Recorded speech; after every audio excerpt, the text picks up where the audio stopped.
Baru Kapsang tarik Ramgali Arapa itu lagi laku Azasing susah kita Anak pada lebih Kuidi Mereka tinggal harus susah Jadi Jadi Kupangangi wari ini itu isi Jam sangat Aku balik yang kurang tahu Minggu Saya ini Kuat tak Ya halo Azasi Sarun Babu Koordinator betul Moderator Barak Presbytery Hai gitu kan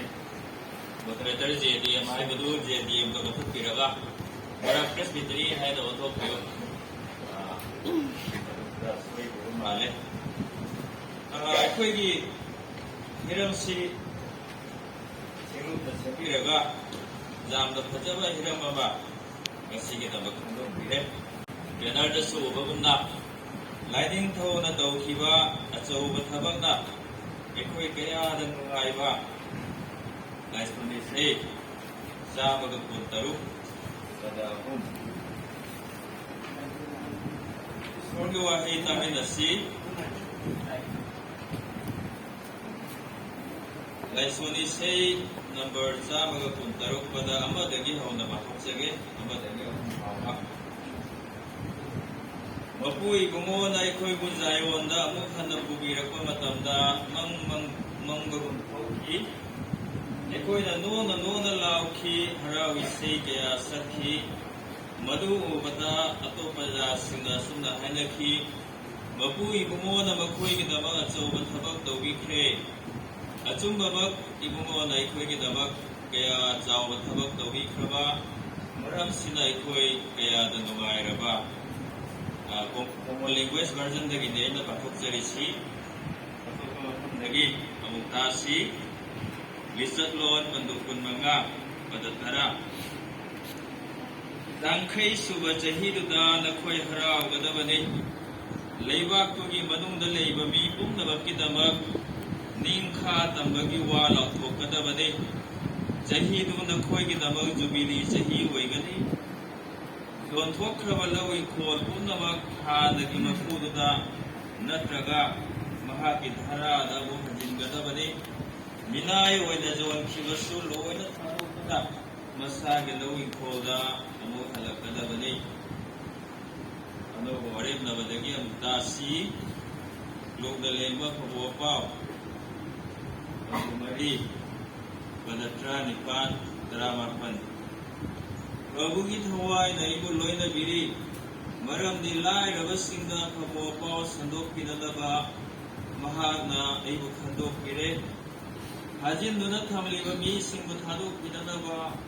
amasing bitang mi singda uba ngamle haina lauthoganaba ot neibiraba mi singbu kandigadaba matamadu lagle haina haidodanaba mahagna ibu thabire bathokna tamin nakhabu ahi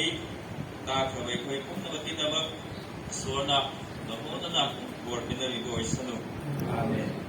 Sona Tamna Si Pratna Tausi Dal Herabai Pai Sor Jamna Baruai Raba Jamna Harau Ningai Waiba Silver Jubilee Githoram Bangkok Pangam Hanbire Ipan Hagat Sabani Pai Sor Ojiki Matamasida Jamna Baruai Raba Mapung Haraba Hiramda Nahaki Wahi Equina Nagadori Pai Sor Nahana Loina View Jing View Pang View Haiduk Jagadori Banachai Hab Amasung Tamin Nagadori Jigana Punda Bakut Hawaii Amadaloina Viduna Bor Panghan View Haiduna Nangi Abatangara Banachai Pumo Equiki Kan View Apu Prabhu Yisugi Mingani Javani Amen Wahau Dogoina Itang Telana Haiduk Jagat Yamasana Hairoi Joypur Hairiba Mafamsi Aina Pisak Piklingaidagi Khangba Toina Sulakhiba Mafamni Maramdi Aigi Imanto Mafamsida Aduna Sida Yam Toina Lami Koigi Mamo Singsu Leiri Makoigi Masa Singsu Aduga Kristan Oiraba Matunda Hana Lakhiwasi Ingso December Sabaga Marikutra Taruk Joypur Fellowship Hangbagi Chahi Amagi Mamangdani Maduda Koigi Singlup Yahal Waza or Koigi Mungsi Kristan Manipur Dagi Oiragadi Lakpa Swai the Hongo Pangam that the lay have a tava dagi Koina Bawari Sanabala Aduga Hai Bachahi Simak Tada October Thadai Pidi Tamachan December Thada Winter vacation lakpa matamda campaign anirak Joypur da tauki 1996 ki November thada Joypur bazar da maduda su engoda wapaw sado mikhi bazar sida aduga December Christmas ki manakta amuk sigi lekai sida numi humni subda campaign tauki Barrington South Singlupna sponsor tawraga Madudasu, I know about some doctor key. A quick Wazamarian who took Palapuni Evangelisi, higher secondary Kimama Sita, tailoring to Kanas Obama Torami, Sanga Gawariga Sadarami Madning Singing Brakanti. Considering Kanda Toramani, Waki Angang de Massimatamda. Adudagi 1997 the day. The fellowship Hakiba Ihan Hando in a missionary Lakiba was Aram Thara Lakpa Undamasi Power in a Tare. I will theological college. It's the later Bagimarana. Adubu Winter vacation Lakpa Kuting the Joypur Sem Mulai. Visit Torabi, Kabranga, Joypur. If we allow the Lebanina, Nagnava, City Lagoma, Borbin Gumba, Vinakani Gumba, Lakipur Gumba, Holeti, Mataduda, Aduna, Kabranga, Joypur City, City Lago Pudding, Yadum Sunday. I quit as a machine when they was Amarin, Sukistan, wait a minute. The Gito one foot or a me, Polo Purda, Grab Center later me, Maduda was out when my tailoring to Kanka Loina Tadokana, Missinga Loina Tado Maga, Tolo Kitan Pagda, Polo Purda, Grab Center, Ma Legiram Bade, Puning Zamu Si. 2000 April Tada, Bidi Tambalo Iduna Hale, Nalag the Sahi Malayo had a lay, Maduda, Pastor Reverend H. Tinza Pao, Matungi Lagatogan, Towo Haida, Lucing Basing was asking a Harak Padagi. Joypur says I'm the toy life 2000 May the December power. 2001 January the Gidi Pro Pastor with a Zatokre 2003 power Joypur Sulu Wapam Kide E Pausta Kide Batando Mobile Kalita Vanilla Adubu 2004 the Gi Pastor Weda Pelapul Dabulak Padagi Sahi Maga Amuk Tawan Toginaki Masing exam the Pazavanina Sangsida Wapau Sando Pasingasina Han Bani. Adu Han again Nina Samacha Pisa, Gorpuigi, Naharum Nasabi Mado, Ketipina. Mado the Kayara, Hana Wapau Sando Sakravani, Singup Siga, over the gate. Down the close, over my later, Pani, I see a has a digging a second of Vita, a quick Togoloising, Dingpui Koi, Adugate, Tesu, Ubasida, Puning Sidam Sea, Duga. From Sigi, membership, Hadagi, later passing Kundavasing, and Ano Basulera Masida and Haraude, the Sogi Borde. I quite Hiram Sida Sandringada Jubilee Sahi Masing Tivagi Matan say the Haidoxi. Quay a novel of Nick Kundavasumayam Zaram Gade. Jubilee C, a quick Singlo, Pastoral Presbytery, Sino, the Zingmada. Pangfok pasi makal ani le sarada. Makal ani si kari no haibada. Mipham gi jubilee. Padam moina Pelapul pastorate sahi ki mipham gi silver jubilee. Aduga Pelapul pastorate ki silver jubilee and ani thwe. The presbytery ki su sinod ki so tumada roina do.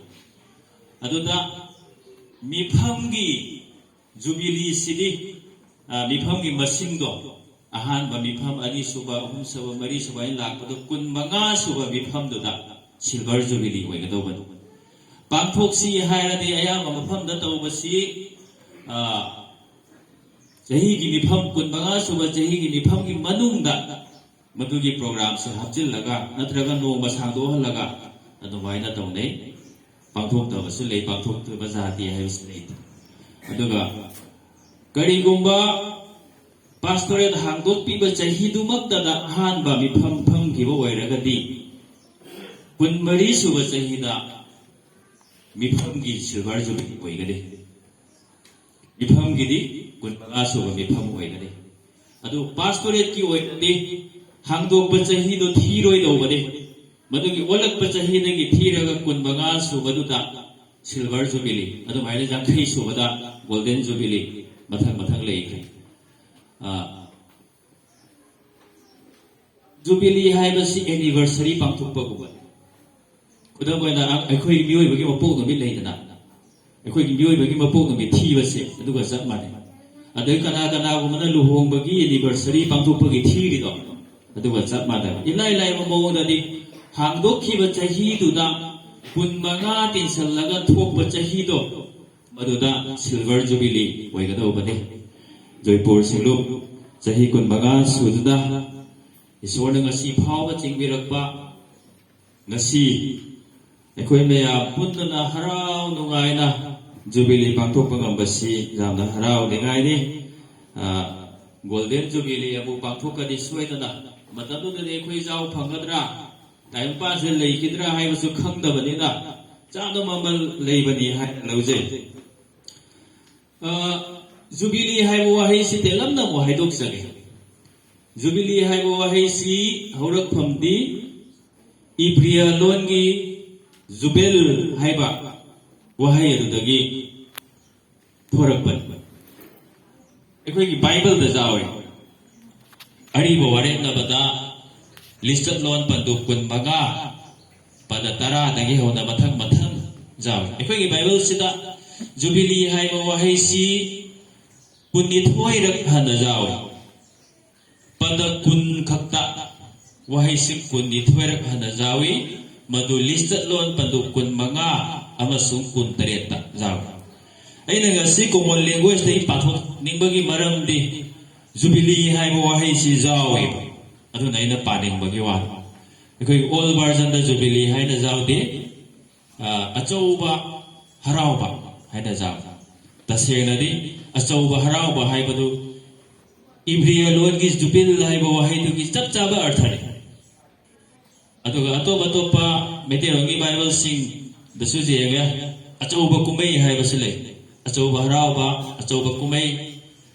harau kumai harau mathoi kaba haiba na chingbasi Jubilee gi arthani hojikanda English loan da Jubilee haiba wahai sing moi gi loan oina losinba gumna uba phangi madagi jubilation haiba gumba wahai tonga dasu ekoina taw phangi masi Isorna Mausigi Kuthanda Israel Masasing the Wayal Zathang Biba the Zawa Jubilee Pangthu Uwai Adubu Bible the Queen over Jubilee Sidis a Hizan Chris with the Pangthopa Jubilee Adubu Hojikanda Kun Magadi Hodona Dankai Matang Humbu Umutrabanga Chama Jankun Vanga Jubilee Mayam Lake Maming Suloina Tole Kun Maga Subagisi Silver Jubilee aduna isorna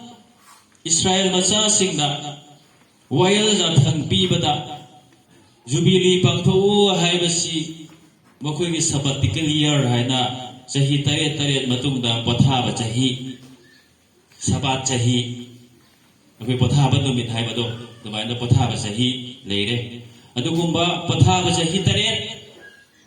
Nipumapan Nipumapan Lathoga Jankai Suba Chahiduda Achou Bahrau Kumei Asi Jubilee Haibasi Pangtho U Chahi Mapum Duma Sengba Chahi Wegadobani Noma Kakanate Nini Kakanate Chahi Mapum Duma Asengba Chahi Weda Nakadobani Aduda Asi Tawgadabane Hairamba Singduda Kunai Oiba Shepit Longi Oiba Adumaina atay mayamama loina jawre jana mapung phabani khudamoina hairabada hairiba Jubilee gi chahi adudadi minai amata leiba jararoi ꯃꯤꯅꯥꯏ ꯑꯣꯏꯅ ꯃꯁꯥꯕꯨ ꯌꯣꯟꯊꯣꯛꯈ꯭ꯔꯕ ꯃꯤꯁꯤꯡ ꯑꯗꯨ ꯃꯁꯥꯒꯤ ꯃꯌꯨꯝꯗ ꯃꯁꯥꯒꯤ ꯃꯔꯝꯗ ꯑꯃꯨꯛ ꯍꯜꯍꯟꯕꯤꯒꯗꯧꯕꯅꯤ ꯃꯤꯅꯥꯏꯁꯤꯡꯕꯨ ꯅꯤꯡꯇꯝꯍꯟꯕꯤꯒꯗꯧꯕꯅꯤ ꯑꯗꯒꯤ ꯁꯦꯟꯗꯣꯟ ꯂꯩꯕ ꯃꯤꯁꯤꯡꯕꯨꯁꯨ ꯃꯈꯣꯏꯒꯤ ꯁꯦꯟꯗꯣꯟ ꯑꯗꯨ ꯂꯣꯏꯅ ꯀꯣꯛꯄꯤꯒꯗꯧꯕꯅꯤ ꯆꯍꯤ ꯃꯄꯨꯝꯗꯨꯃ ꯏꯪꯊꯕꯒꯤ ꯆꯍꯤ ꯑꯣꯏꯒꯗꯧꯕꯅꯤ ꯏꯁ꯭ꯔꯥꯑꯦꯜ ꯃꯆꯥꯁꯤꯡꯅ ꯖꯨꯕꯤꯂꯤ ꯄꯥꯡꯊꯣꯛꯎ ꯍꯥꯏꯅ ꯍꯥꯏꯕ ꯃꯇꯝ ꯑꯁꯤꯗ ꯃꯈꯣꯏꯅ ꯁꯣꯏꯗꯅ ꯇꯧꯒꯗꯧꯕ ꯑꯃꯗꯤ ꯀꯩꯅꯣ ꯍꯥꯏꯕꯗ ꯖꯥꯎ ꯂꯥꯕꯒꯤ ꯃꯆꯤ ꯈꯣꯛꯄ ꯖꯥꯎ ꯂꯥꯕꯒꯤ ꯃꯆꯤꯁꯤ ꯏꯕ꯭ꯔꯤꯌ ꯂꯣꯟꯗꯗꯤ ꯁꯣꯐꯔ ꯀꯧꯋꯦ ꯃꯌꯥꯝ ꯇꯥꯔꯕ ꯈꯪꯗꯦ ꯃꯆꯤ ꯐꯥꯎ ꯎꯕ ꯎꯔꯝꯈꯤꯔꯣꯏ ꯃꯆꯤꯗꯤ ꯂꯥꯏꯅ ꯖꯥꯎ ꯐꯥꯎ ꯎꯗꯕ ꯀꯨꯏꯔꯕꯅꯤꯀꯣ ꯃꯆꯤ ꯈꯣꯡꯕꯗꯤ ꯇꯥꯔꯝꯒꯅꯤ ꯊꯥꯗꯦ ꯑꯩ ꯉꯔꯥꯡꯗꯥꯡ ꯐꯖꯅ ꯇꯥꯔꯒ ꯂꯥꯛꯑꯦ ꯖꯣꯏꯄꯨꯔ ꯁꯤꯡꯂꯨꯞꯀꯤ ꯁꯤꯜꯚꯔ ꯖꯨꯕꯤꯂꯤ ꯆꯠꯇꯣꯏꯅꯤ ꯍꯥꯏꯁꯤꯗ ꯗꯥꯏꯔꯤ ꯑꯃꯟꯕꯁꯨ ꯂꯣꯏꯅ ꯄꯥꯔꯦ ꯉꯁꯥꯏ ꯑꯩꯅ ꯍꯥꯏꯈꯤꯕꯁꯤꯅ ꯗꯥꯏꯔꯤꯗꯤ ꯐꯥꯛꯇꯣꯛꯑꯒ ꯑꯃꯨꯛ ꯅꯤꯡꯁꯤꯡꯉꯛꯄ ꯉꯥꯛꯇꯅꯤ ꯑꯗꯨꯗꯒꯤ ꯖꯥꯎ ꯂꯥꯕꯒꯤ ꯃꯆꯤ ꯈꯣꯡꯕ ꯍꯥꯏꯁꯤ ꯀꯃꯥꯏꯅ ꯇꯧꯖꯥꯠꯅꯣ ꯍꯥꯏꯅ ꯌꯦꯡꯅꯤꯡꯉꯛꯄꯗꯒꯤ ꯌꯨꯇꯨꯕꯇ ꯃꯌꯥꯝ ꯌꯥꯎꯔꯝꯃꯤ ꯃꯈꯣꯟ ꯐꯖꯈ꯭ꯔꯄꯣꯠꯅꯤ ꯍꯧꯈ꯭ꯔꯖꯥꯠꯅꯤ ꯃꯆꯤ ꯃꯈꯜ ꯃꯈꯜ ꯃꯔꯤ ꯃꯔꯤ ꯇꯥꯕ ꯌꯥꯝ ꯁꯥꯡꯕ ꯑꯇꯦꯟꯕ ꯐꯖꯕ ꯃꯆꯤꯁꯤ ꯐꯖꯅ ꯈꯣꯡꯉꯤꯍꯦ ꯑꯩꯈꯣꯏ ꯃꯣꯏꯕꯨꯡ ꯈꯣꯡꯕꯗꯒꯤ ꯈꯔ ꯍꯦꯟꯅ ꯍꯩ ꯖꯥꯠꯅꯤ ꯃꯣꯏ ꯃꯈꯣꯟꯁꯤ ꯌꯥꯝ ꯍꯧꯏ ꯑꯗꯨ ꯃꯈꯣꯟꯁꯤ ꯇꯥꯔꯒ ꯊꯛ ꯊꯛ ꯄꯨꯛꯅꯤꯡꯁꯦ ꯊꯨꯛ ꯂꯥꯎꯕꯒꯨꯝꯕꯁꯤ ꯐꯥꯎꯋꯦꯕ ꯑꯗꯣ ꯍꯧꯖꯤꯛꯀꯥꯟꯗꯁꯨ ꯖꯤꯍꯨꯗꯤꯁꯤꯡꯅꯗꯤ ꯑꯗꯨꯝ ꯈꯣꯡꯉꯤ ꯃꯣꯏꯅ ꯇꯨꯝꯈ꯭ꯔꯕ ꯊꯋꯥꯏꯁꯤꯡ ꯁꯤꯈ꯭ꯔꯕ ꯊꯋꯥꯏꯁꯤꯡ ꯍꯧꯗꯣꯛꯅꯅꯕ ꯁꯣꯟꯊꯈ꯭ꯔꯕ ꯊꯋꯥꯏꯁꯤꯡ ꯄꯥꯡꯒꯜ ꯍꯥꯞꯄꯤꯅꯅꯕ ꯈꯣꯡꯕꯅꯤ ꯑꯗꯨꯒ ꯖꯥꯎ ꯂꯥꯕꯒꯤ ꯃꯆꯤ ꯈꯣꯡꯕꯁꯤꯗ ꯈꯪꯍꯟꯕ ꯑꯃꯗꯤ ꯏꯪꯊꯕ ꯂꯥꯛꯑꯦ ꯁꯥꯟꯇꯤ ꯂꯥꯛꯑꯦ ꯍꯥꯏꯕꯁꯤ ꯈꯪꯍꯜꯂꯤ ꯕꯥꯏꯕꯜꯗ ꯑꯩꯈꯣꯏꯅ ꯎꯕꯗ ꯖꯦꯔꯤꯀꯣꯒꯤ ꯆꯦꯛꯄꯜ ꯑꯗꯨ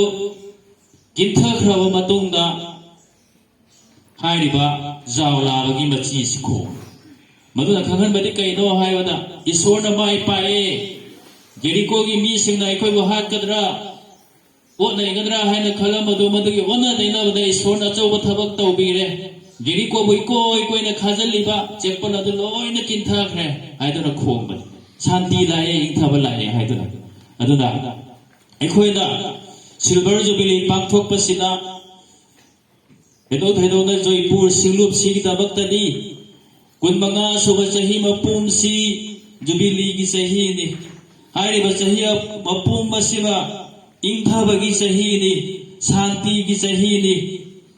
ꯀꯅꯥꯒꯨꯝꯕꯒꯤ ꯁꯦꯟꯗꯣꯟ ꯑꯩꯈꯣꯏꯗ ꯇꯣꯜꯂꯝꯕ ꯑꯣꯏꯔꯒꯗꯤ ꯀꯣꯛꯄꯤꯕ ꯆꯍꯤꯅꯤ ꯑꯋꯥ ꯑꯅꯪ ꯇꯥꯔꯤꯕꯁꯤꯡ ꯑꯣꯠ ꯅꯩꯔꯕꯁꯤꯡꯒꯤ ꯃꯇꯦꯡ ꯄꯥꯡꯕꯤꯕ ꯆꯍꯤꯅꯤ ꯍꯥꯏꯕꯁꯤ ꯅꯤꯡꯁꯤꯡꯃꯤꯟꯅꯁꯤ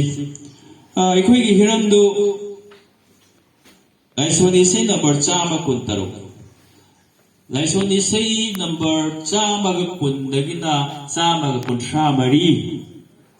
ꯐꯥꯎꯕꯁꯤ ꯏꯪꯔꯖꯤꯗꯗꯤ Psalms of Ascents ꯍꯥꯏ ꯃꯩꯇꯩꯂꯣꯟꯗ ꯍꯟꯗꯣꯛꯑꯗꯤ ꯀꯥꯈꯠꯄꯗ ꯁꯛꯄ ꯏꯁꯩꯁꯤꯡ ꯍꯥꯏ ꯀꯥꯈꯠꯄꯗ ꯁꯛꯄ ꯏꯁꯩꯁꯤꯡ ꯂꯥꯏꯁꯣꯟ ꯏꯁꯩ ꯅꯝꯕꯔ 110ꯗꯒꯤꯅ 133 ꯐꯥꯎꯕꯁꯤ ꯀꯥꯈꯠꯄꯗ ꯁꯛꯄ ꯏꯁꯩ ꯀꯥꯈꯠꯄꯗ ꯁꯛꯄ ꯏꯁꯩ ꯍꯥꯏꯁꯤ ꯀꯩ ꯍꯥꯏꯅꯣ ꯍꯥꯏꯗ ꯖꯤꯍꯨꯗꯤꯁꯤꯡꯅ इब्रिय मचासिंगना जेरूसलेमदा ईश्वर खुरुंब चत्पा मतमदा सक्पा इसाइसे मखोइगी लोनदरी जेरूसलेम चत्पसे जेरूसलेम काबा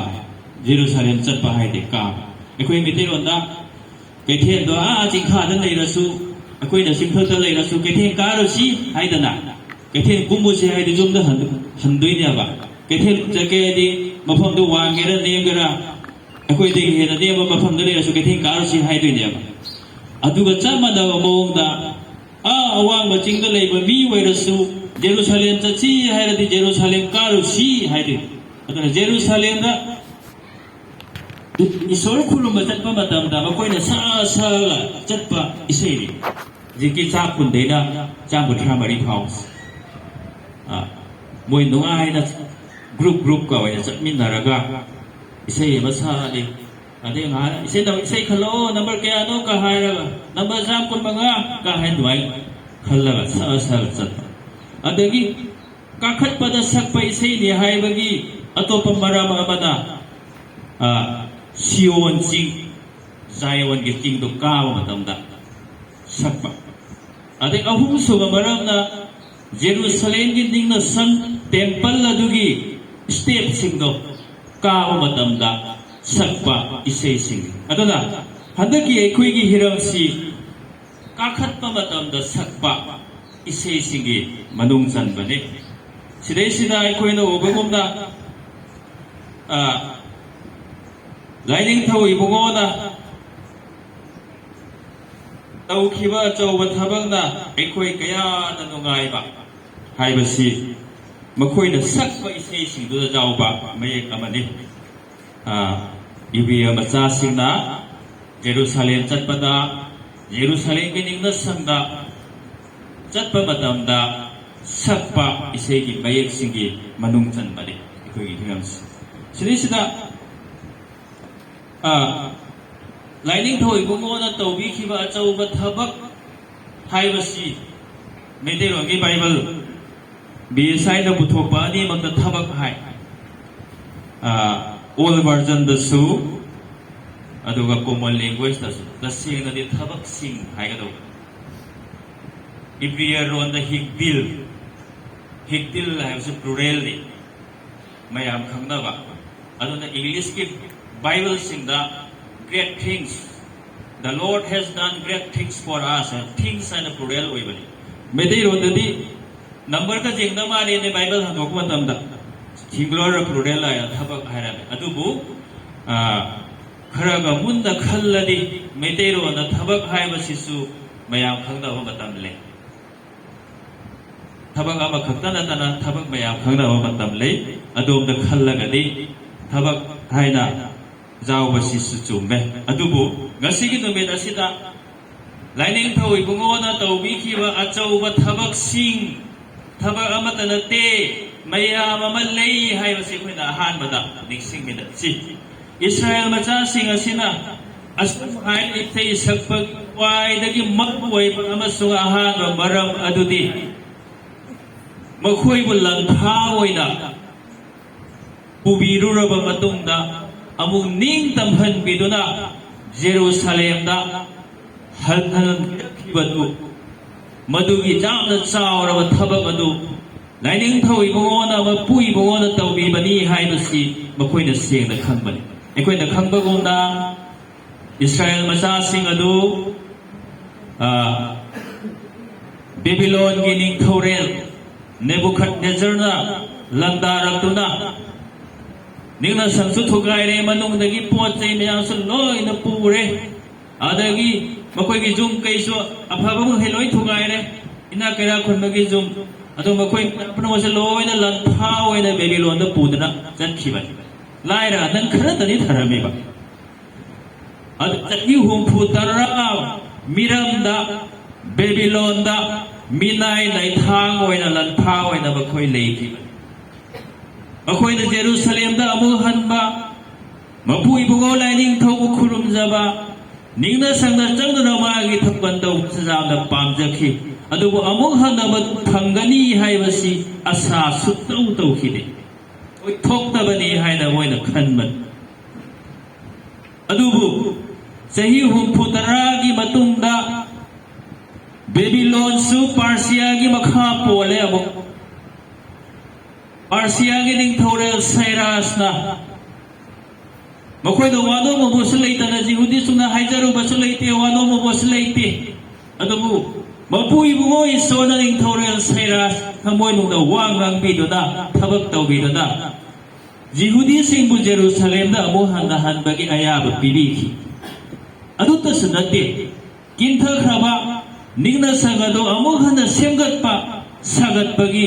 अयाबसु पिबिखि मदुदा मित्रदा मिनाय ओइना लखा ओइना निंग तंबा फंगना लेरिबा इस्राएल मचासना कयागी मति हराउखि मदुनि मखोइना लाइनिंग थौ इबुंगोदा तौबिखिबा अचौबा थबक सिंग अदुगी मरमदा एखोइ कयागी मति नुंगाइ जरिबा हराउ जरिबा हाइना इसे Israel machasingbу bondidagi ningtamhanbikiba makhoi kumaribakta amu halhanbikiba kinthakhraba ningna sang amu hana semgatpagi ayaba pibikibado ningthau serasa natte mapui bungo lai ningthauna ningthaubu sijinnaraga oithokhanbikibani haibasi makoina sengna khangbagi maramda mapui bungo da credit loina pibani ngasigi numit asida Israel machasing sam tamjanigai ni akhoi di Christian oira matong adu aina tawbani de madu aina hairang bani de madi ni pa saina counseling tawbe Christian oiri bi de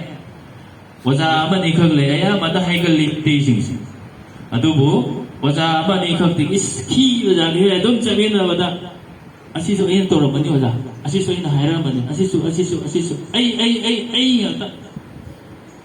adubu Israel machasinadi madu tawde Cyrus ta sumakoine credit pide mapui bungo lai ningthona loina tawbadi akhoi di subnagi khulai ni haibasi makoina khang ngasigi nubi nasida Joypur singlubasi akhoi jengmen nasi mafam asida lairiba akhoi gi isinina member sing oja sing mayamasi matam amadi satan gi minai nai thangoi na makhoi leirammi Israel machasing Babylon da minai na thangoi na leibagumda makhoi mi kha pona satan gi makha pona na makhoi leirami makhoi da ning tambale de adubu mapui bu ai sora duna mangi machama kai sing bu sit na duna missionary sing thabirak tuna thagoloi sing thabirak tuna thaja bichena sing tharak tuna mafam asida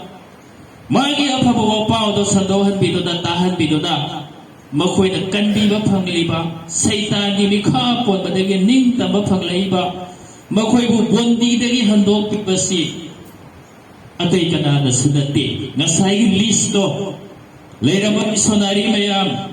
thogoloi mayam gi list do makhoi na natte isi speaker kayara wiki kayara la ami hai so aina tawbani haina aina haide mapui bungo lining thauda masa manai oi khabai khoi bo sin daraga tawbani masigi dumida sida mapui bungo na tawbi khaba chauba thabak sing adugi dama ekoi kaya da dungai riba aina ekoi na hairi basi ekoi bo pa dagi kan biduna pa ki ironung dagi chikhat biduna amammadagi mangada pubirakhiba mapui bungo dugi hen thoiraba thabak aduni haibasi aikoina ningsingminasi ani subadani mana tawbikhiba achauba angakpa thabak sigi manungda aina hainingba makhak leibadudi leiramdabadagi leihanbibasi magi jamna chauraba thabakni leiramdaba potpu leihanbibasi mapui bungo isona taibang malem sebiba mata badada su leiramdaba pon mayam ama mana leihanbibani leiram madu khara sendo sadoga leihanki badate karim leiramdabadagi mangan thongsan wari haita thoi amioi ba khaktangdi semasi haina sembi ki madu su ana leiram banate mana sembi raga leihanban adugumladana Joypur hairiba lamdam asida Iswar thajaba mi ama phau leiramde ngasi leihanbire Joypur hairiba lamdam asida iswar ki ningna sang leiramde ngasi leihanbire adum haina leiramdaba mayam mathang leireiba mafam asidagi thagoloi kanap thomde adubu thagoloi imung manung ani thoraktuna barak area gi meitei sigi barak tama koina ngamjaba mawda thagol dauriba punama sin leiramdabadagi leirakpa ngaktani ngasi khoja report phajaba takhre thagoloi mayam member mayam na awana kaya khangkhre wana honare ngasi gi silver jubilee asigi dabakta su chahi ahum mari gi mawagdagi makoina honarakpani adubu ise nausa leiramdabadagi leihanbiriba mayam ase mapui bungo laining thonani mapui bungo isonani aikoi di magi khunai khaknani haibasi aikoina ningsingminasi ngasigi numin asida silver jubilee gi thoramda saruk jari bai khoi mayam pumdamagna ningsingminasi Joypur singluk khakta natte Joypur gi member ichni naw khakta natte kanbiba phangjak-khrabani haina leiriba aikhoi paapki ironungdagi isona kanbikhre haina leiriba aikhoi ase isona magi khwaidagi hena chawba khwaidagi hena angakpa thabakta tawbibagi mapanda ngasi aikhoi kanbiba phanglebani aikhoi mangana leiba phangjariba se amammadagi mangana chingthokpirakpagi maram ane haibasi aikhoi na ningsingminasi leiramdaba pon mayam ama leihanbiriba mapu ibungo isorbu ngasigi Joypur Singlupki Silver Jubilee gi numit asida aikhoi na ningsingminasi loinana isorna Israel jati gi mafamda Jubilee matamda si tau haina haikhiba sing ado aikhoi na ningsingminasi Jubilee gi khwaidagi mapung phaba khwaidagi mamal leiba artha adudi ingthaba shanti haibasi Maramada isina sa Joypur Singlupki manungda shanti leisanu ingthaba leisanu Joypur Singlupki imung manungsingi maragda ingthaba leisanu imung amaga gi maragda su ingthaba leisanu hariba lamdam asida leiriba Kristan oikrabasing oikrabasing punamaktasu ingthaba gi afabu pau sandokpa mising aikhoi gi singlupasi oisi Taibang pasina bom topna mioi bagi lausingna pangganna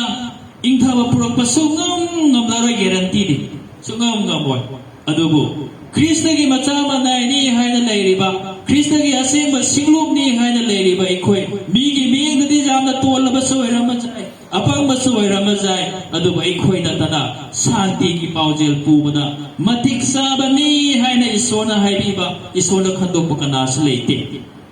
Christmas ki matam sijam laksilakle thama mukta ngai shanti gi ningthau ingthaba gi ningthore isor gi machai ko moji su kadawre Joypur Singlup khaktana tana mafam asida sangjabiriba ngasigi numita jawre aikhoi khudingmana shanti gi afabu pau pudana chatsi sai sak leifam dasu shanti leihansi taibang pana shanti sandoksi isore ko mayam gi dabak bor pinani boy sado amen